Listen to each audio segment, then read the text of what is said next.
Saudara Kejaksaan Agung menyatakan terbuka kemungkinan akan adanya tersangka baru dalam kasus korupsi penyediaan menara BTS 4G Badan Aksesibilitas Telekomunikasi dan Informasi atau Bakti Kementerian Kominfo.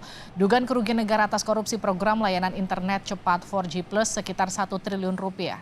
Setelah menahan 4 tersangka, penyidik Kejaksaan Agung masih mendalami keterlibatan pihak lain dalam kasus yang berpotensi merugikan negara triliunan rupiah tersebut. Kepala Pusat Penerangan Hukum Kejaksaan Agung Ketut Sumedana menyatakan dari hasil pemeriksaan saksi kemungkinan akan ada tersangka baru dalam kasus ini. Kejaksaan Agung telah memeriksa 50 saksi dan mencekal 23 orang dalam kasus ini. Sudah barang tentu perkaranya masih berkembang terus. Mengenai nanti ada tersangka baru dalam perkara ini, kita lihat nanti proses perkembangan penyidikannya. Ya saya yakin kemungkinan ada lah gitu. Itu dari pemerintahan atau sektor swasta mungkin? Saya tidak mau jawab karena ini masih berjalan ya. Karena dari 23 yang kita lakukan pencekalan ini punya potensi untuk memberikan keterangan yang sangat signifikan untuk mengungkap perkara ini.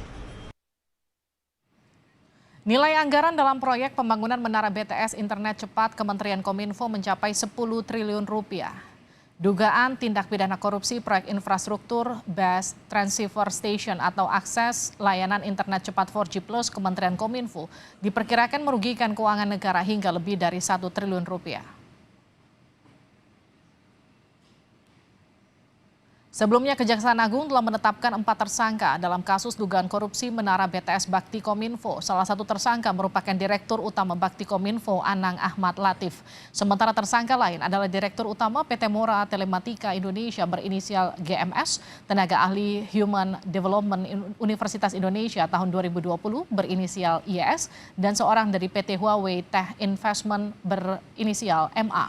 Proyek BTS Bakti Kominfo rencananya akan membangun 4.200 menara BTS di wilayah terpencil di Indonesia.